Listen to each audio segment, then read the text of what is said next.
n'ime ahịa n'ebe niile onye ọbụla na-ekwu maka 2nd May 2025.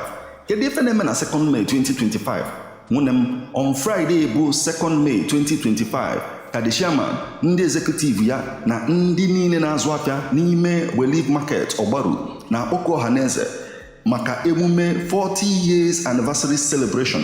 Ahịa Relief Market Ogbaru nke ewubere na 1985 ga-eji oyala lote ndị niile chigolo ọchịchị afịa Relief Market.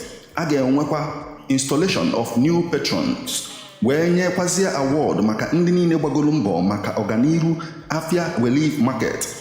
A ga-enye Golden, Diamond na Silver Awards. Special guest of honor bụ Professor Charles Chukwuma Soludo, the Executive Governor of Anambra State.